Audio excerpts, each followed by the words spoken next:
In the early post-colonial period, in the context of the nationalist anti-colonial struggle, the social contract on the basis of which most countries attained independence,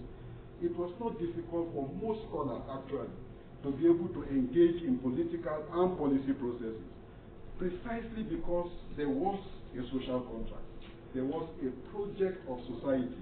around which the entire community was mobilized for independence and mobilized to try to make something out of independence. And the difficulties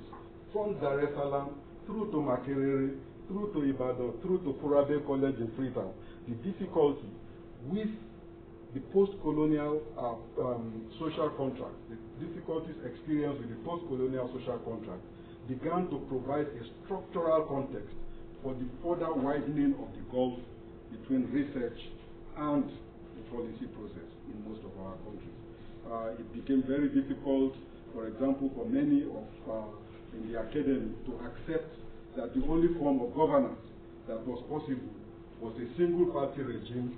in which power was personalized under one leader who defines himself as next to God on earth and who basically had a full monopoly on power. It becomes impossible. And the university, increasingly military rule in some other places, became probably the one last viable site of resistance to the kinds of monopoly on power that we were to see in Africa in the 60s as the social contract and the social project of society around that social contract that propelled us into independence began to dissolve, and the discontents of the post-colonial period also began to multiply. That made it very difficult to have a proper meeting point between the academy and the policy-making processes. For the policymakers, of course, it was also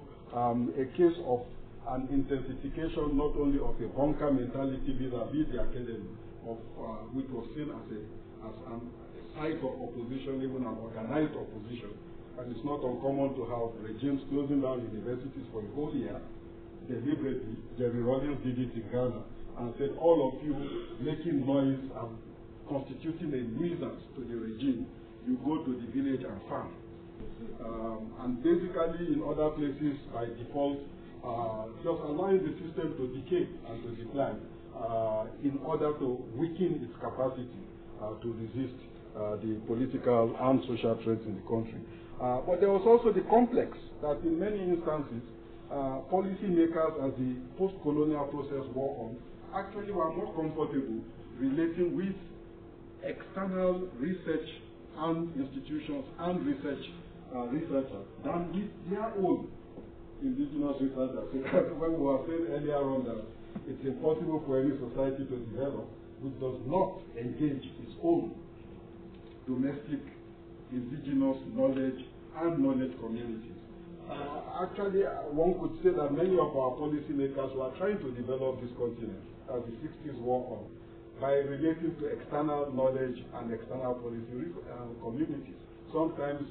fueled by donor funding in the name of aid. So that in Tanzania, for example, with the widening gulf between Nyerere, for all his good intentions, and the University of Dar es Salaam, really, perhaps he didn't miss the University of Dar es Salaam too much because he could draw on ideas sources. Many of them were resident advisors in Dar es Salaam. They would deny the fact subsequently that they were also partakers in the policies that they were later to criticize in the 80s and 90s, that they helped to frame, they helped to design, and helped to sell through the Fabian networks with which they were all connected